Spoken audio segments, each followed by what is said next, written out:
এবার ভয়ঙ্কর গতির বেগ নিয়ে বাংলায় তুমুল ধ্বংসলীলা চালাতে বিধ্বংসী রূপ নিয়ে কিন্তু বাংলার দিকে ধেয়ে আসছে ভয়ঙ্কর ঘূর্ণিঝড় রেমাল। পশ্চিমবঙ্গ ও বাংলাদেশের উপকূলবর্তী প্রত্যেকটি জেলাতেই এই ঘূর্ণিঝড়ের প্রভাবে কিন্তু হতে পারে ভয়ঙ্কর ক্ষয়ক্ষতি।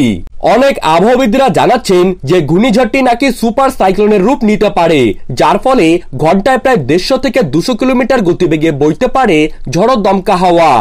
এর প্রভাবে উপকূলবর্তী অঞ্চলে যেসব বাড়িঘর রয়েছে তা কিন্তু নিমেষের মধ্যেই ধ্বংস হয়ে যাবে। এছাড়াও প্রবল সামুদ্রিক জলোচ্ছ্বাসের জেরে বাংলার উপকূলবর্তী অঞ্চলে তৈরি হতে পারে বন্যার পরিস্থিতি। তো দর্শক, আমরা এখন জেনে নেব যে ঘূর্ণিঝড় রেমাল বাংলাদেশ নাকি পশ্চিমবঙ্গে আছড়ে পড়তে পারে।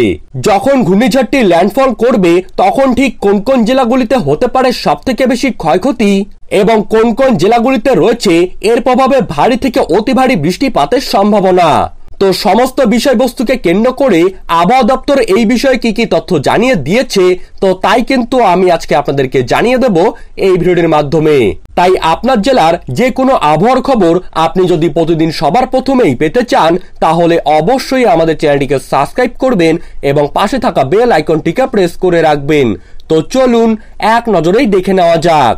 আবহাওয়া অধিদপ্তর জানিয়েছে আজ থেকেই বাংলার আবহাওয়ায় আসবে বিশাল বড় পরিবর্তন। শুক্রবার থেকে মৎস্যজীবীদেরকে গভীর সমুদ্রে মাছ ধরতে যেতে নিষেধ করা হয়েছে। শনিবার ও রবিবার উপকূলবর্তী জেলাগুলিতে বজ্রবিদ্যুৎ সহ ভারী বৃষ্টির সতর্কবার্তা রয়েছে।